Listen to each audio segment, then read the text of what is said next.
Muy buenas tardes a todos nuestros amigos. Es la última clase, luego vendrá obviamente una clase especial, pero esta es la última clase de los temas que hemos ido considerando. Antes de comenzar, vamos a pedir a un hermano que por favor nos encomiende en la presente reunión.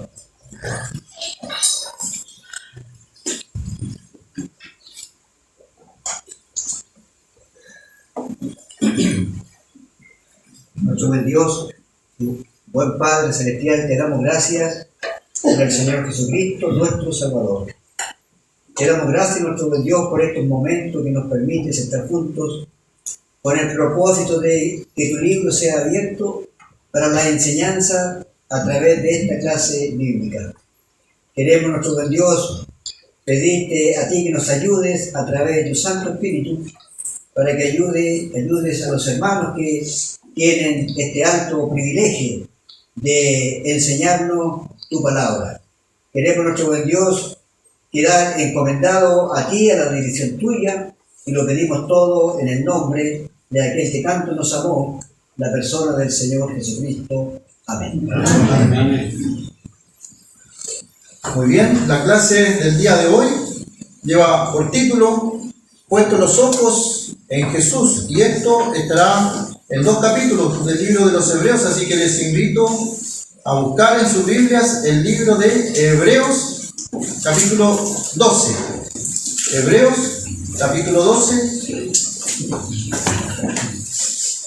Son 2 capítulos. Al encontrar ustedes se van a dar cuenta que son muy extensos. Capítulo 12, 29 versículos, y el capítulo 13, 25. Y obviamente se dan cuenta que en una hora no podemos entregar a profundidad cada uno de los capítulos que aparecen aquí. Por lo tanto, en el día de hoy podríamos decir que vamos a ver puntos importantes y los hemos separado en 4. Vamos a comenzar con la introducción, una pequeña introducción de lo que va a ser el tema, para que nos vayamos ubicando, dividirlo en 4 puntos, 4, los que están allí. Entonces, el primero, como también lleva el título de la clase, "Puestos los ojos en Jesús". Y ahí vamos a ver del verso 1, que es al versículo 4, y vamos a ver algunos detalles que aparecen en esos versículos, pero la frase principal de esa primera parte va a ser "Puestos los ojos en Jesús". La disciplina del Señor, ahí podemos preguntarnos, ¿disciplina el Señor todavía? ¿Castiga el Señor todavía? Y este capítulo nos enseña que sí, y que el Hijo, el verdadero Hijo de Dios, no tiene que menospreciar la disciplina del Señor, y luego se va a hacer una comparación entre el Padre terrenal y el Padre de los Espíritus. Y luego el fruto, cuando pasamos por disciplina, ¿qué ganamos? El creyente, ¿qué saca en provecho cuando el Señor lo disciplina? Porque el Señor al Hijo que ama, disciplina.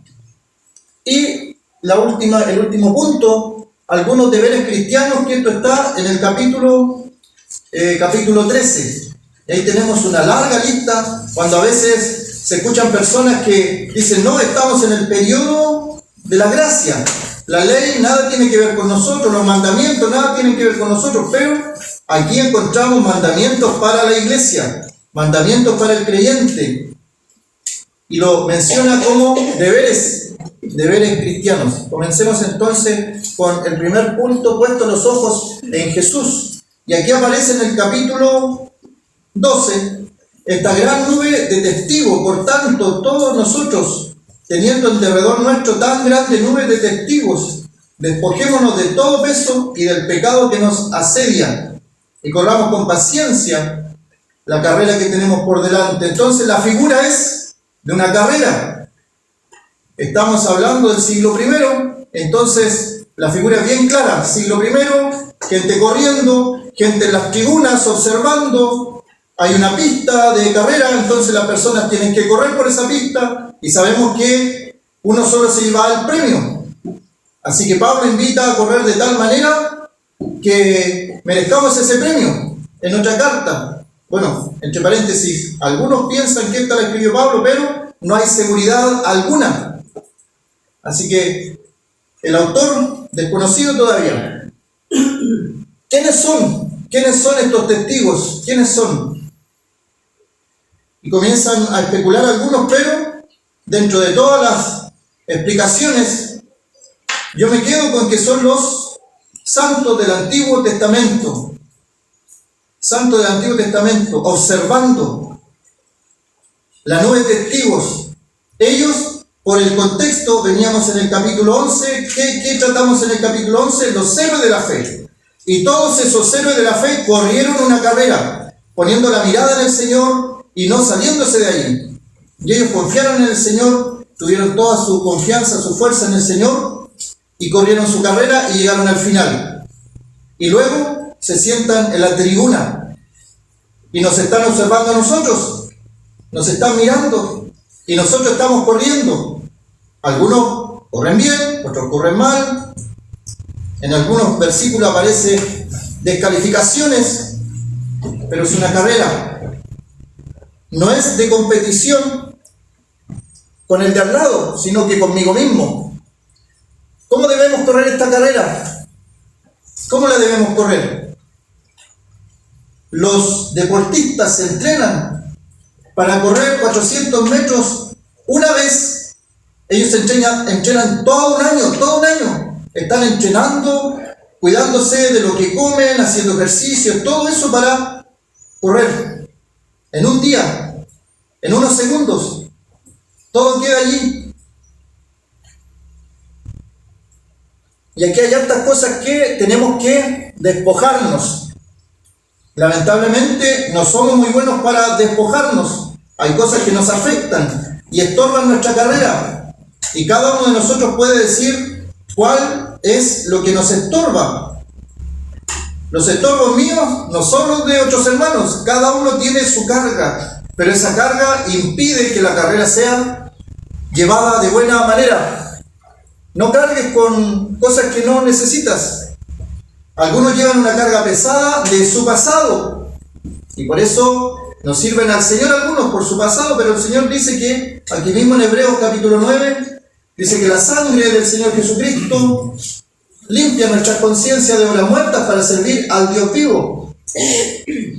Hebreos 9:14. La sangre del Señor es capaz de limpiar la culpa, el pecado, el rencor, el estrés, una enfermedad que se quedó, parece que nació en este siglo y se quedó por nosotros. El estrés, y la gente anda estresada y eso da origen a otras enfermedades más. Así que nos despojamos de todo peso y del pecado que nos asedia. No es una sugerencia, es un mandato. Hay que hacerlo. Y cuesta, obviamente cuesta. Por eso es una invitación. Y al fondo de la pista se puede ver una cruz, que obviamente es símbolo de nuestro Señor. Y nosotros vamos corriendo. Y tal vez en el camino nos podemos caer. Pero no podemos quedar allí botados, sino que hay que seguir corriendo, avanzando. Y mirando no al compañero. No desanimarse si el compañero va más adelante. O creerse superior porque hay otro compañero que viene más atrás. La carrera es individual, compito conmigo mismo y me comparo conmigo mismo. Por ejemplo, en mi carrera hoy día, ¿cómo va mi carrera hoy día? Tengo que compararme cómo estaba el año pasado en esta fecha, o hace 2 años, o más, pero es una comparación conmigo mismo. Por eso es que se producen problemas, porque muchas veces nos comparamos con el de al lado. Entonces no avanzamos porque vemos que el de al lado no avanza, entonces yo no avanzo. O me desanimo porque veo que el otro va muy adelante y yo no quiero seguir corriendo. La carrera de la fe hay que correrla individualmente porque es una carrera que está mirando al Señor. Y esa era la frase, puesto los ojos en Jesús, el autor y consumador de la fe. Ese es el Señor. No tengo que moverme de ahí yo. Y si vienen problemas, si vienen tribulaciones, circunstancias que no me gustan, cosas que nadie quiere, una enfermedad, una catástrofe, una tragedia. ¿Qué voy a hacer? ¿Voy a desanimarme? ¿Voy a dejar botado todo? ¿Que no vengo más a reunión? ¿No me junto más con los hermanos por esto que me pasó? Esa es una opción. Y algunos toman esa opción.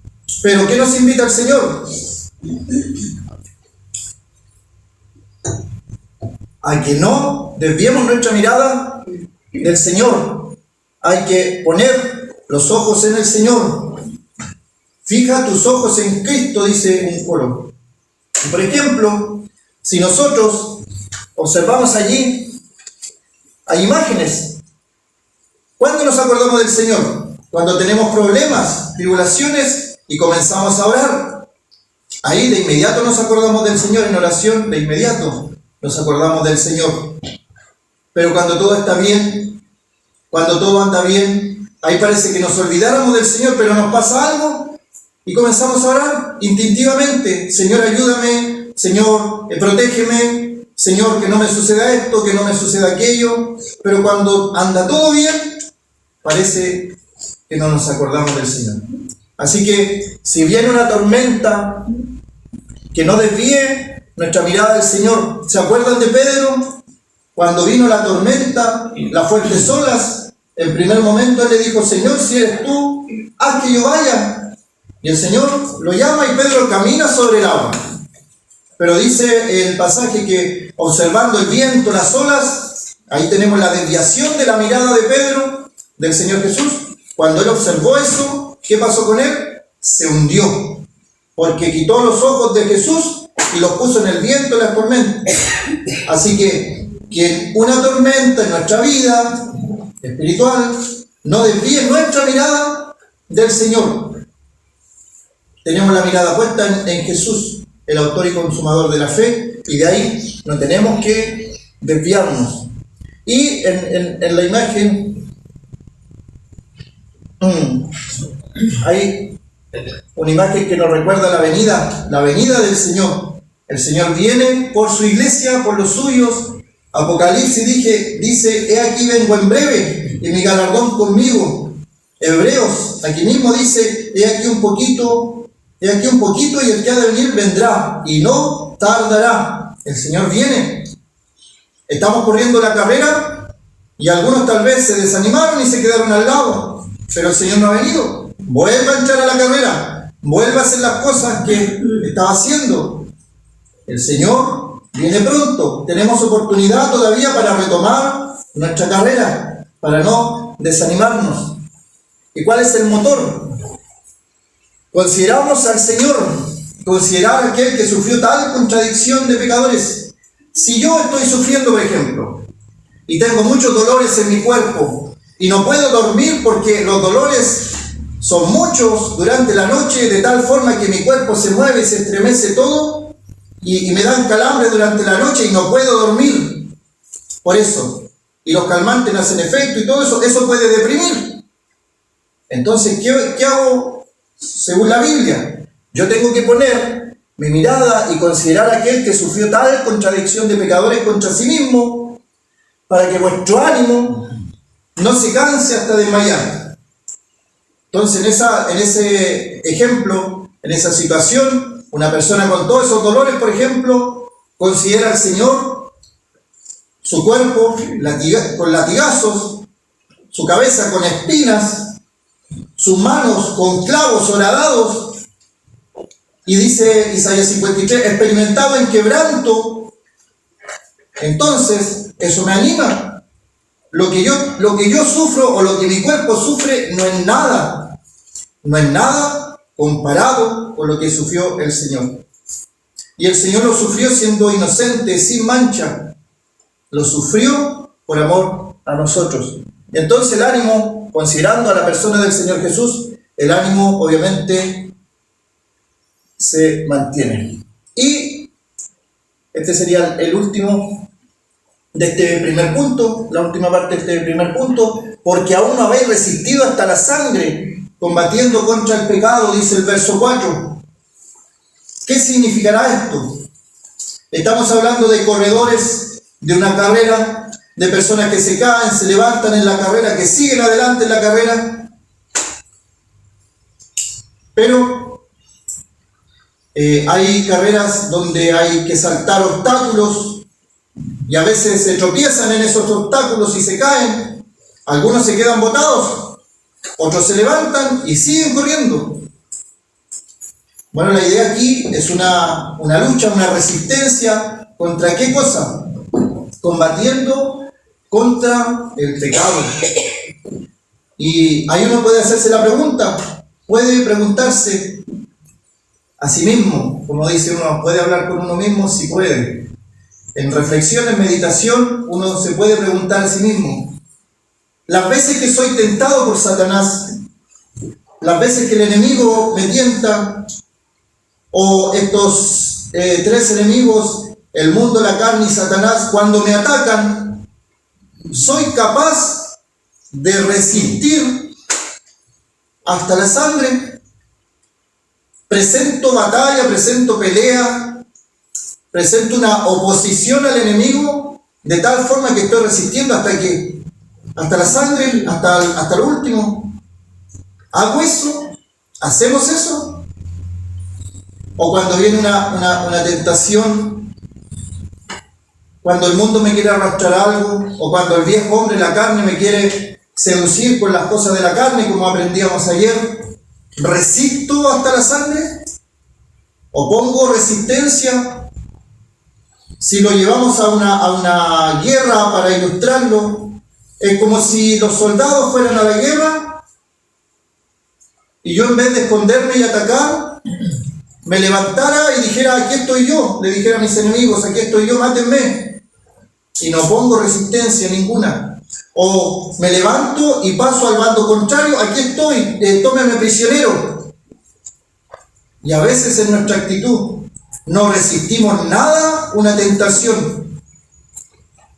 Ni siquiera Satanás tiene que esforzarse para hacernos caer, y caemos. Esa es la idea. ¿No habéis resistido hasta la sangre combatiendo contra el pecado? Quedamos con esa pregunta. Si ponemos los ojos en Jesús, obviamente esa resistencia siempre va a estar. Y ahora pasamos a ese segundo punto que va a estar nuestro hermano don Rigobert. Buenas tardes.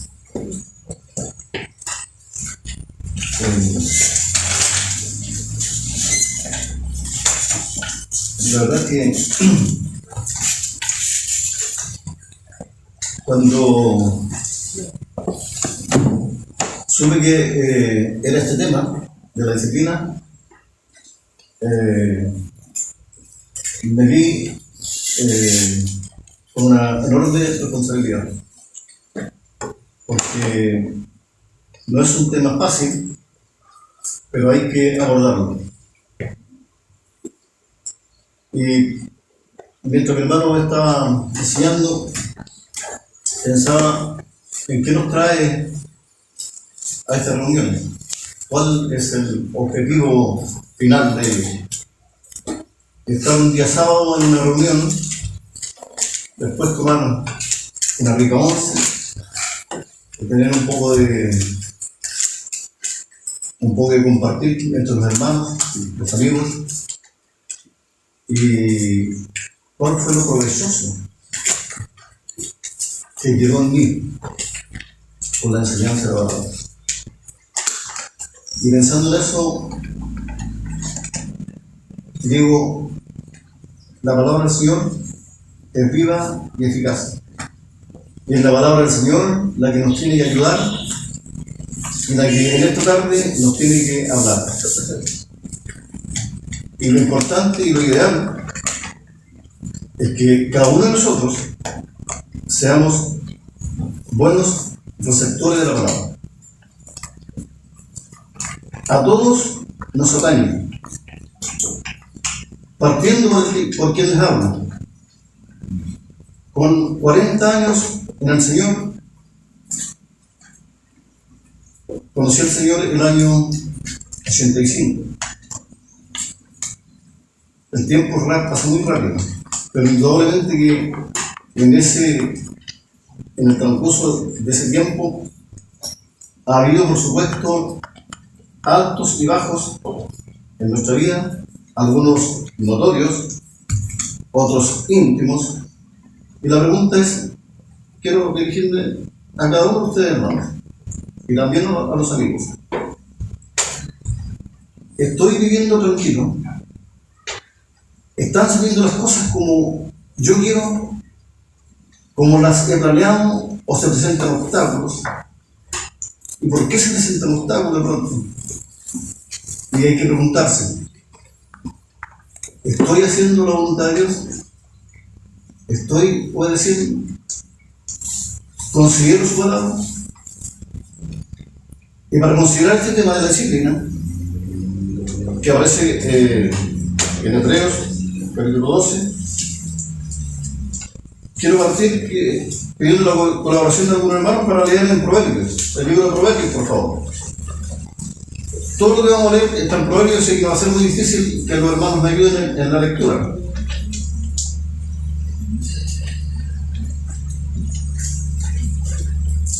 Un hermano que lea, por favor, en Proverbios, capítulo 3. Proverbios, capítulo 3, versículos 11 y 12. No menosprecies, hijo mío, el castigo de Jehová, ni te fatigue de su corrección, porque Jehová al que ama castiga, como el padre al hijo a quien quiere. Gracias. Proverbios 12:1.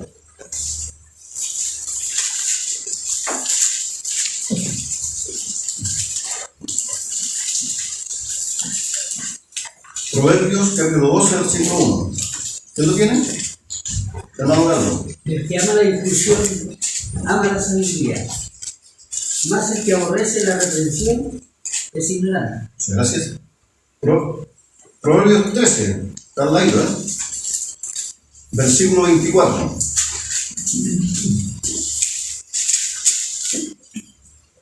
El que tiene el castigo a su hijo aborrece, mas el que lo ama desde temprano lo corrige.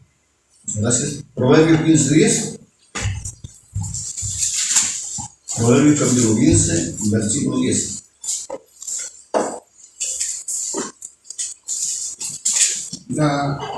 La corrupción es molesta al que deja el camino, y el que aborrece la corrupción morirá.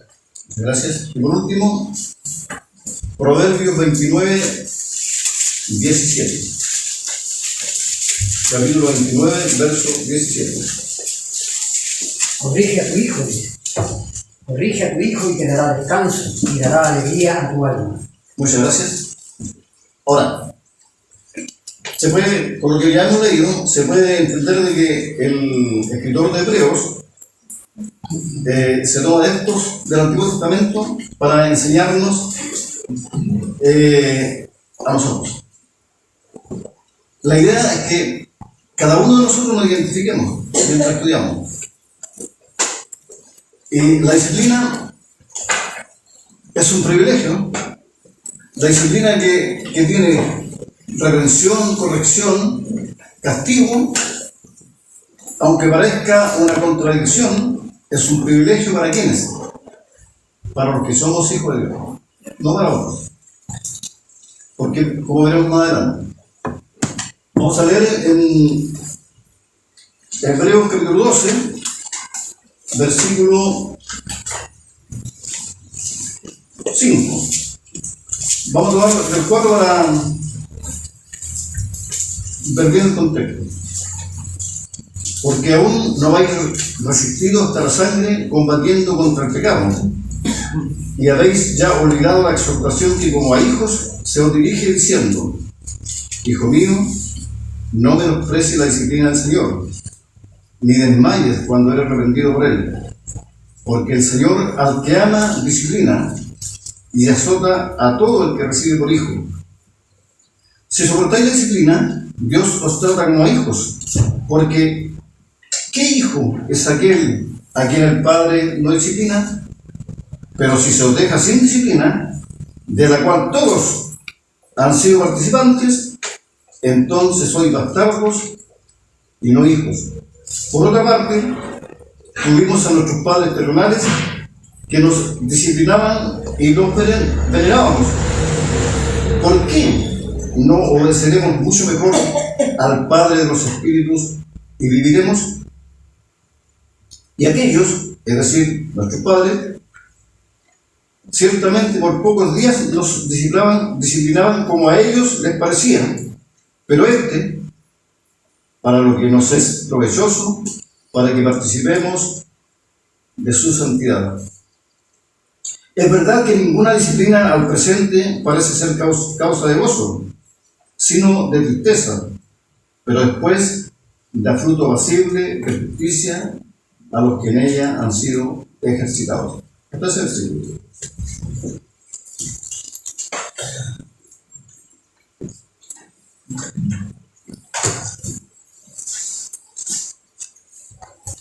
No menosprecies la disciplina del Señor. Menospreciar es algo, tener a alguien o alguien en menos. Algunos sinónimos de esto: despreciar, desdeñar, mirar en menos. No menosprecies la disciplina del Señor. Tenemos que estar atentos cuando estamos siendo disciplinados. Y esa es la enseñanza, entre otras. Estar atentos, tener nuestro espíritu dispuesto a comprender y a entender que el Señor nos está disciplinando y entender por qué razón nos está disciplinando. ¿Y qué ocurre? Que generalmente cuando hay pecado, el pecado es gradual, empieza de a poco y va escalando y continúa. Y muchas veces Dios, en ese descenso, Dios tiene que poner su mano. He querido tomar un ejemplo que, si bien es cierto, no nos lleva directamente a la disciplina, aunque está muy, muy directamente relacionado, nos lleva a quien miró en menos o quien tuvo en menos la palabra de Dios. Estoy hablando de David, el rey David. Ahora, la mayoría conocemos lo que ocurrió con David y Betsabé. Pero en beneficio de aquellos que no conocen la historia o que no la tienen muy clara, vamos a leer. Leamos por favor en 2 de Samuel. 2 de Samuel capítulo 11, y también voy a necesitar colaboración con la lectura, por favor. 2 de Samuel capítulo 11.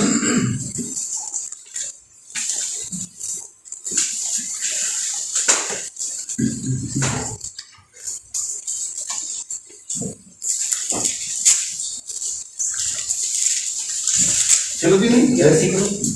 Tienen que hacerse la porque vamos a leer, ¿no? Aconteció al año siguiente, en el tiempo que salen los reyes a la guerra, que David envió a Joab y con él a sus siervos y a todo Israel, y destruyeron a los amonitas y sitiaron a Rabá. Pero David se quedó en Jerusalén. Y sucedió un día, al caer la tarde, que se levantó David de su lecho y se paseaba sobre el cerrado de la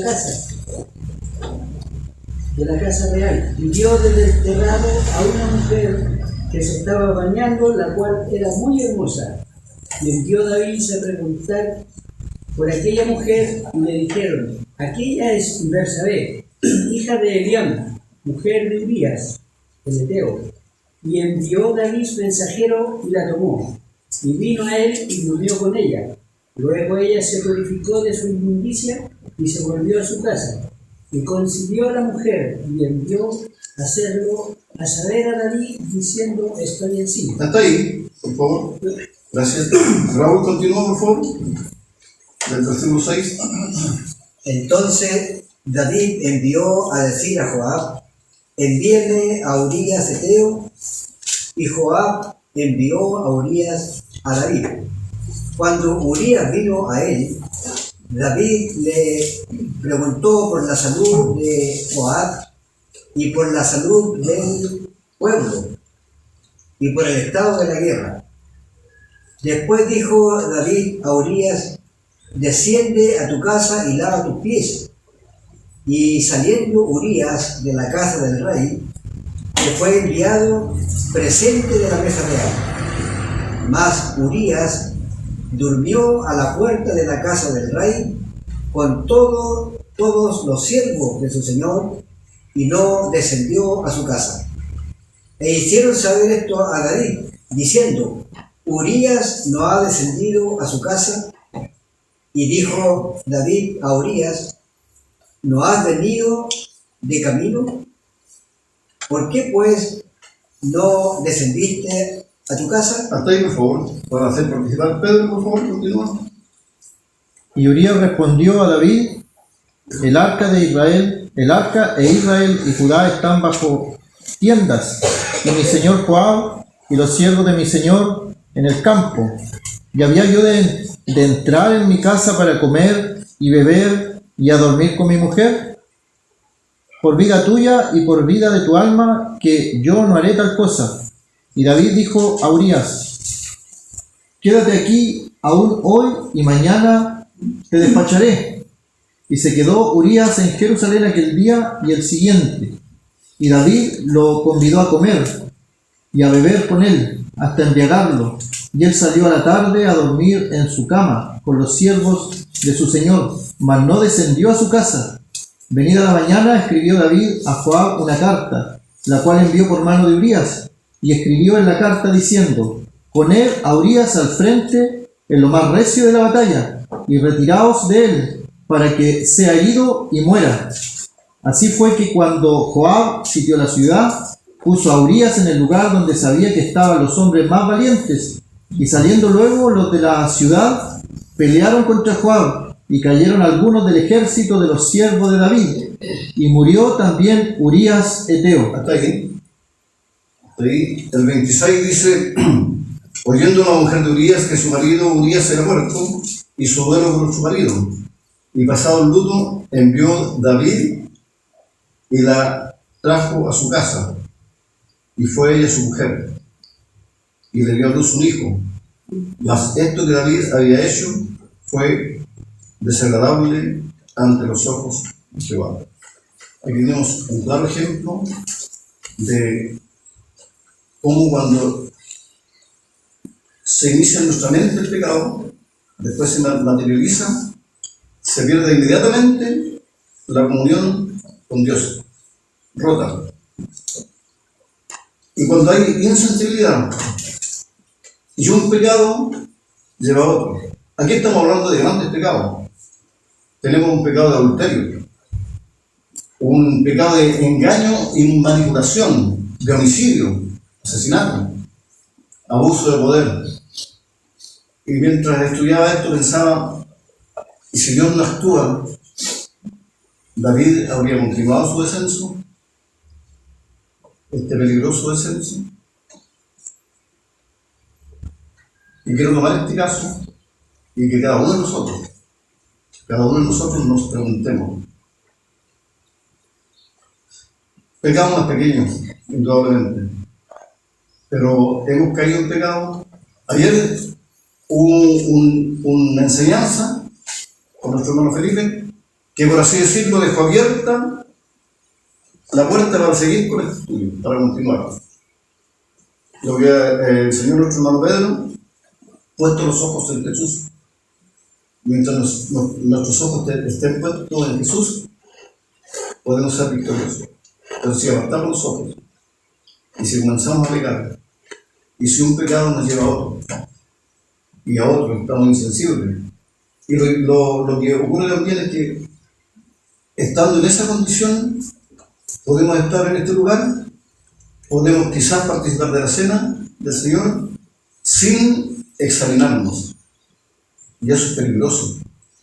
Y es peligroso, porque el Señor puede poner su mano en forma pesada.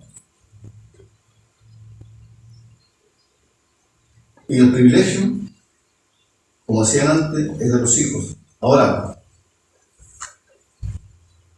tenemos que saber distinguir entre prueba y castigo, disciplina, porque la disciplina en realidad no es solamente castigo, sino que también es instrucción, es corrección, para que nosotros caminemos como el Señor quiere, de acuerdo a su voluntad. Bueno, ¿qué pasó con David? No quiero quedarte ahí. ¿Qué pasó con David? David fue amonestado. Leamos en el capítulo 12. Porque en realidad esto es lo que me iba estudiando. Dice, Jehová, después de todo lo que ocurrió, Jehová envió a Natán, el profeta Natán, a David, y viniendo a él le dijo, había dos hombres, le dice este profeta a David, había dos hombres en una ciudad, el uno rico y el otro pobre. El rico tenía numerosas ovejas y vacas, pero el pobre no tenía más que una sola corderita, que él había comprado y criado, y que había crecido con él, y con sus hijos juntamente, comiendo de su bocado, y bebiendo de su vaso, y durmiendo en su seno, y la tenía como una hija.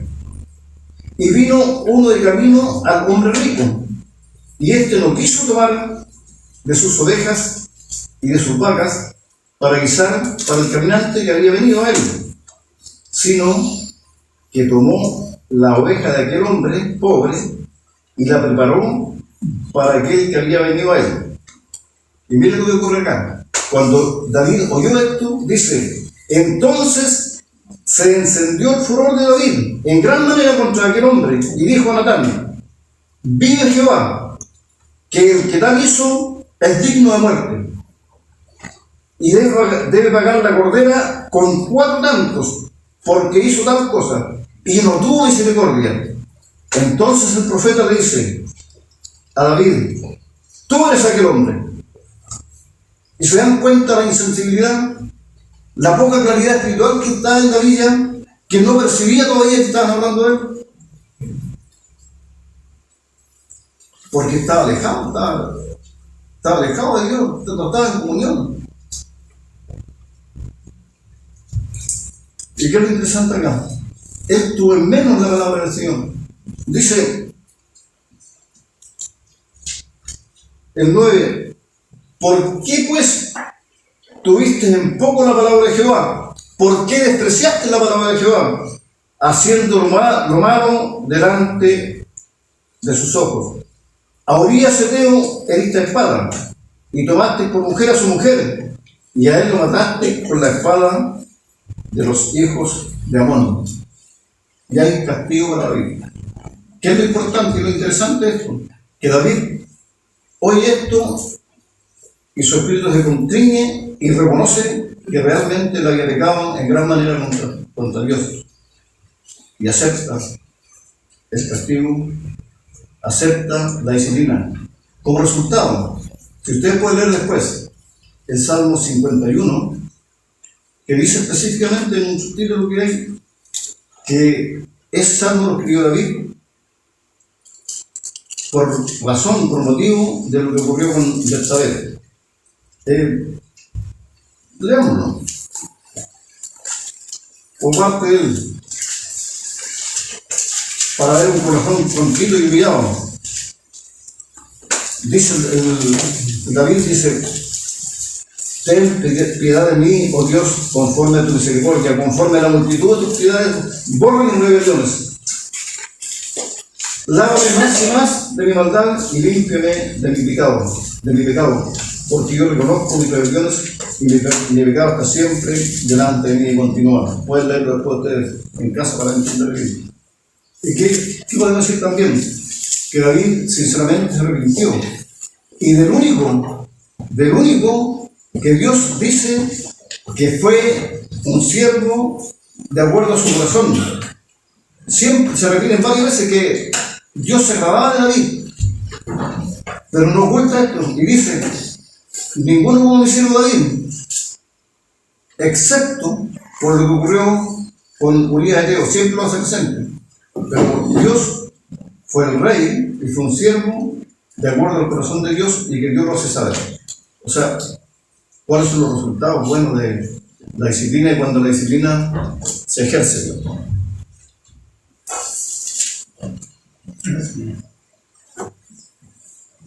Dice: no menosprecies la disciplina del Señor, ni desmayes cuando eres reprendido por Él.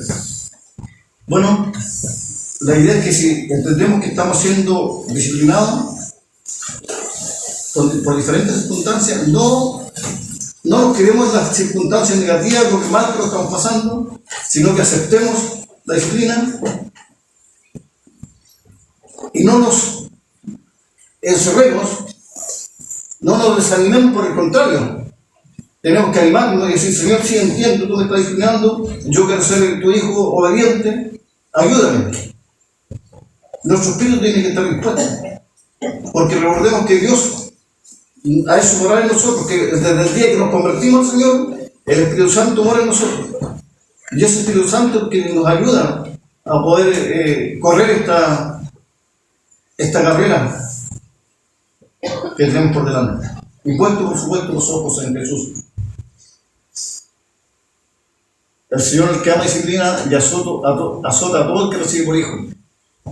Imagínense que si somos disciplinados y si es necesario castigados, es porque el Señor nos ama. Y qué privilegio. Y dice: a todo el que recibe por hijo. Y si soportáis la disciplina, Dios os trata como hijo. Por la hora estoy hablando un poco. Si se os deja sin disciplina, entonces sois bastardos y no hijos. Esto es solemne. Y hablo a todos los aquí presentes. Esto es solemne. Si se os deja sin disciplina, entonces sois bastardos. Alguien podrá decir en esta sala: yo nunca he sentido que Dios me haya disciplinado. Yo creo que he estado siempre bien en relación con Dios. Soy obediente, hago lo que Dios quiera, hago su voluntad. Si es así, si usted nunca ha sido disciplinado, nunca ha sido corregido, hay que tener cuidado. A lo mejor no es hijo. Y podemos estar sinceramente equivocados y nunca haber nacido de nuevo. Así que es una buena forma de considerar la palabra y examinarnos cada uno de nosotros. ¿He sido disciplinado? Yo recuerdo algo personal, una situación, y yo decía al Señor, pasando una prueba: Señor, aquí estoy firme soportando la prueba. Como diciendo: dale nomás, Señor, yo estoy dispuesto a aceptar la prueba. ¿Y saben qué? No era prueba. El Señor me estaba disciplinando. Y esa prueba pasó cuando yo levanté mis ojos al cielo y entendí que el Señor me estaba disciplinando porque yo no estaba caminando como Él quería. Y no era esa prueba de Job, por ejemplo. Así que es necesario que cada uno de nosotros estemos atentos a la palabra de Dios. Y han habido muchos mensajes en estos últimos tiempos que nos están hablando lo mismo, y debe ser por alguna razón. Bueno, la disciplina de nuestros padres, ya hemos leído, ellos, nuestros padres terrenales, nos disciplinaban como a ellos les parecía, como ellos creían que era lo mejor. Y mientras leía también esto, me acordaba que a la edad de 14 años, mi papá me pegó un palmetazo en la boca, fuerte, entre la boca y un pucho de cigarro que yo estaba encendiendo. Porque obviamente sabemos que fumar es de mal y cualquier vicio es de mal. Mi papá me pegó y yo no dejé de fumar. Por el contrario, después continué fumando por muchos años. Él simplemente me pegó, pero jamás me dijo, hijo, venga para acá, conversemos. Este es un vicio que no debe tenerlo, es un vicio que hace daño, que gasta plata, le hace mal a su salud. Nunca me dijo eso, simplemente me pegó. Yo creo que sería porque él era un buen fumador. Y diría, no tengo conciencia para prohibirle a mi hijo. Podemos pensar eso. Por supuesto, ¿por qué mejor no decimos al Padre de los Espíritus y viviremos? Y ninguna disciplina al presente va a ser causa de gozo, sino de tristeza, claro. Mientras estamos siendo disciplinados, estamos pasando por diferentes circunstancias. La pérdida de un ser querido, una tragedia en el hogar, muchas cosas que pueden ocurrir, que podríamos pensar que no son ni por qué a mí. Pensemos, hermano, el Señor actúa. Y cuidado con esto. Puede haber un pecado nuestro ocurrido hace años, quizás. Y el Señor todavía lo quiere pendiente. Y no ha actuado porque tiene propósito. Y los tiempos del Señor no son nuestros tiempos. El Señor es sabio. Él sabe cuándo. Y si hay esta situación en alguno de nosotros, levantemos los ojos al cielo. Consideremos al Señor. Examinémonos cómo estamos ante su presencia. Levantar las manos caídas, las rodillas paralizadas. Bueno, nos tenemos que quedar, tenemos que, si entendemos el mensaje del Señor y si estamos pasando por la disciplina que en realidad es un beneficio para nosotros porque el Señor nos ama y porque somos sus hijos, debemos levantar las manos caídas, las rodillas paralizadas, debemos preocuparnos de Dios. En la oración, ya se ha dicho muchas veces, en la oración, en leer, en buscar la voluntad de Dios para hacer lo que Él le agrada y tener felicidad en nuestro corazón, tener gozo, porque eso es lo que realmente hay al final de ello. Hacer senda derecha para vuestros pies, seguir la paz con todo y la santidad sin la cual nadie verá al Señor. Y si la mayoría o un buen grupo de acá conoce a don Ernesto Moore, me encontré con un libro de él y lo tomé textualmente. 7 puntos que él entrega en su libro. Se aumentará su dependencia al Señor y su confianza en Él. Esto en aquellos que hemos sido disciplinados y el provecho que significa haber pasado por esta etapa, por esta situación, por esta corrección. Por medio de las pruebas será más purificado y afinado y útil al Señor. Se harán más reales y más preciosas las promesas y la presencia del Señor y la fuerza que se encuentra solo en Él. Se conocerá la bendición y la suficiencia de la gracia divina. Como resultado de las pruebas, tendrá mayor capacidad para compadecerse de otros y por lo tanto será más comprensivo y más consolador hacia los que sufren. Se verá en su vida un desarrollo progresivo de ciertas cualidades espirituales y sobre todo la gracia y la paciencia. Y por último, por medio de la prueba, experimentará una comunión más profunda con los padecimientos de Cristo. Y quedan como 7 minutos, mi hermano Pedro va a concluir con lo que resta de la clase. Muy bien, hermanos. Vamos a pasar los versículos del capítulo 13, que era el punto número 4.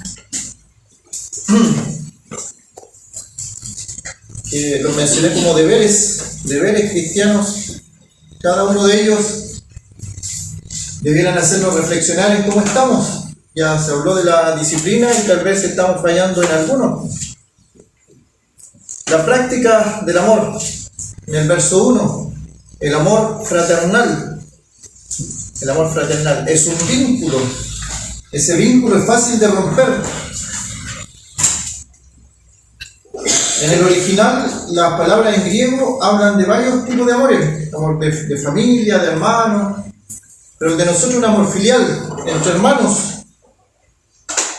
Si un miembro se duele, todos se duelen con él. Pero a veces falta eso.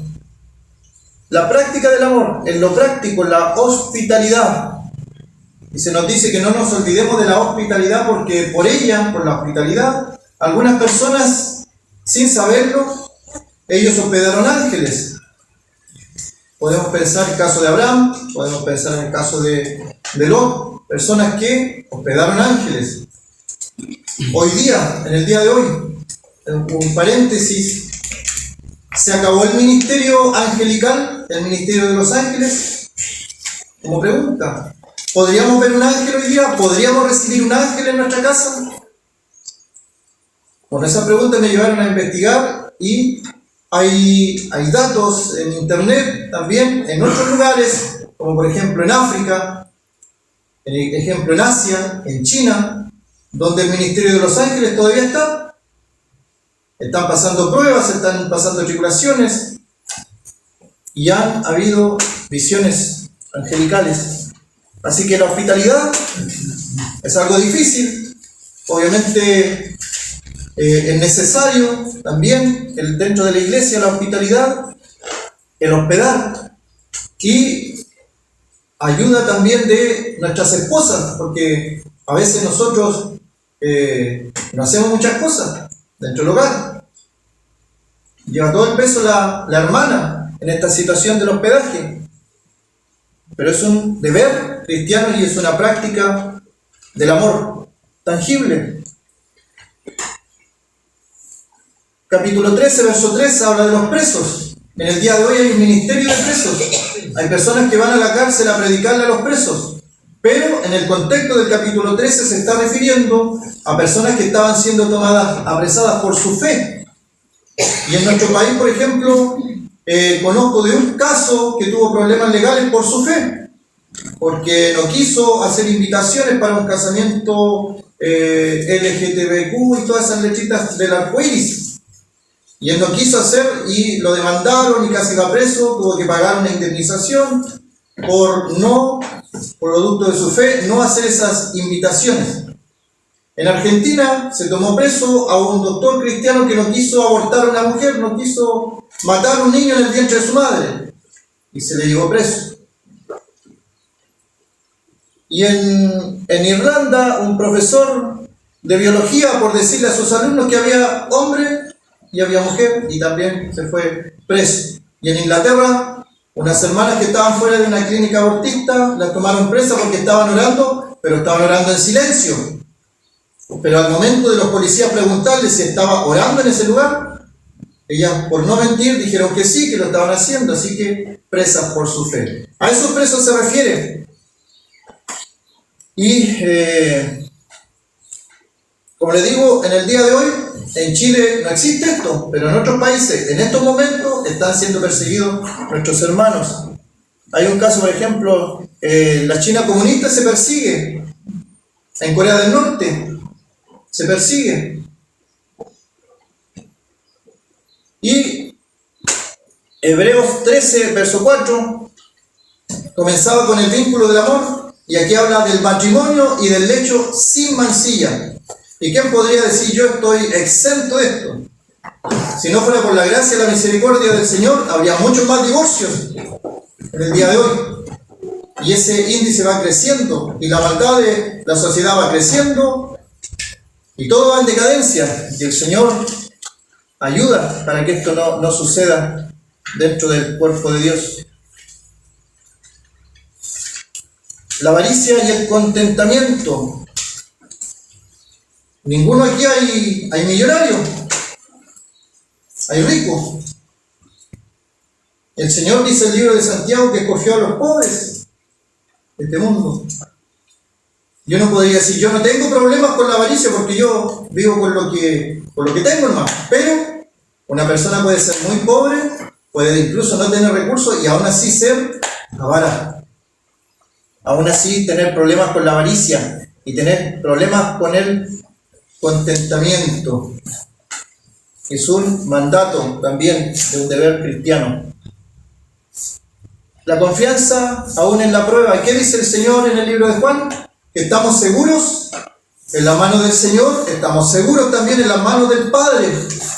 ¿Qué mayor seguridad estar en la mano del Padre, en la mano del Hijo? Saber que estamos seguros que Él es nuestro buen pastor. El buen pastor su vida da por las ovejas. Y si Dios no escatimonia a su propio Hijo, ¿cómo no nos dará también con Él todas las demás cosas? Y cada vez que tengamos temor o angustia, recordemos esta imagen también, que nosotros somos una oveja del Señor, una ovejita del Señor. Él salió a buscarnos, dejó 99 para ir a buscarnos a nosotros. Nos quiere, nos ama, dio su vida por nosotros, nos tiene en sus manos. Porque Él ha dicho, no te desampararé ni te dejaré. Y cuando estemos angustiados, atribulados, deprimidos, depresivos, podemos pensar, el Señor dijo que no me iba a dejar, que no me iba a desamparar. La obediencia a los pastores. Hebreos 13, verso 17. Obedeced a vuestros pastores y sujetaos a ellos. Habría que ir al original para saber qué es lo que quiere estar diciendo el texto. Habría que buscar interpretaciones de lo que quiere estar diciendo el texto. ¿Está diciendo eso? El Señor ha puesto pastores en medio de su pueblo. Recordemos eso, recordemos que los pastores no están sobre la grey. Los pastores están entre el pueblo, entre los hermanos, pero cumplen una función. Y a veces nosotros le hacemos difícil a veces esa función a los hermanos que tienen este ministerio del pastorado. Hebreos 13:9, la sana doctrina, el cuidado que hay que tener con la sana doctrina, sobre todo en el día de hoy, donde hay más acceso a información. Por mi parte no tengo problema que las personas escuchen otros predicadores, pero hay que tener discernimiento. Hay que tener discernimiento, sobre todo en el día de hoy, con lo que es la inteligencia artificial. Un día una persona mayor, un hermano mayor, me estaba comentando acerca de lo que había escuchado de la predicación de Billy Graham respecto a un tema actual. Pero ese hermano había muerto hacía ya bastante tiempo. Mándeme el video, le dije. Y era un video hecho con inteligencia artificial, con la persona ahí, con la voz hecha con inteligencia artificial. Pero él había sido confundido con eso. No os dejéis llevar por doctrinas diversas y extrañas. Y lo otro, ¿tenemos nosotros como asamblea una doctrina que podamos decir nuestra doctrina? La tenemos. La tenemos. No en todo lugar las hermanas están en silencio o con velo o pasan aquí. No en todos los lugares se celebra la reunión de la cena del Señor, el partimiento del pan cada primer día de la semana. No en todos los lugares se cree en la salvación por gracia, sin las obras de la ley, y sin que Dios haya determinado desde mucho tiempo quién iba a ser salvo. Tenemos una doctrina, por eso no estamos en otro lugar y estamos aquí. Entonces hay que tener cuidado con doctrinas diversas, con doctrinas extrañas, no por ahí. Hay que tener cuidado.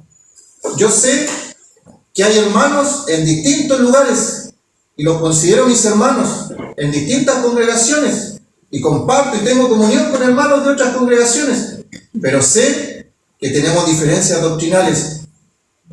Cuando venga el Señor, obviamente nos lleva,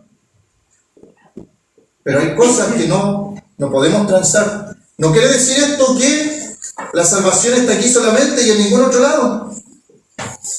Hay que tener cuidado también con eso, porque se presta para el sectarismo. Es terrible el sectarismo. Aquí nomás somos salvos y en ningún otro lado. Eso es terrible. Es sectario eso. Y Hebreos 13:15 habla del sacrificio de alabanza. Por tanto, ofrezcamos sacrificios de alabanza a Dios siempre. No solamente en la congregación, no solamente aquí. en todo lugar, a través de la oración, a través de un canto, fruto de labios que confiesan el nombre del Señor. Hacer el bien. 13:16, hacer el bien. ¿Cuándo fue la última vez que hicimos el bien por alguien, que ayudamos a alguien, que compartimos con alguien? Hacer el bien y de la ayuda mutua no os olvidéis, porque de tales sacrificios se agrada a Dios. Y ojo con esa parte que dice de ayuda mutua, porque hay personas que siempre dan, pero a veces no quieren recibir, y otros siempre reciben, pero tampoco quieren dar. La palabra mutua, importante ahí en ese versículo. Y Hebreos 13:18, la oración. Dice, orad por nosotros, orad por nosotros. ¿Cuánto intercedemos por nuestros hermanos? Porque a veces nos olvidamos, oramos por nosotros, por nuestros problemas, por el problema de nuestra familia, pero podemos orar en intercesión. Por eso el 13:18 dice, orad por nosotros. El autor del libro de los Hebreos está pidiendo que oren por ellos. Vamos a quedar hasta allí, vamos a orar.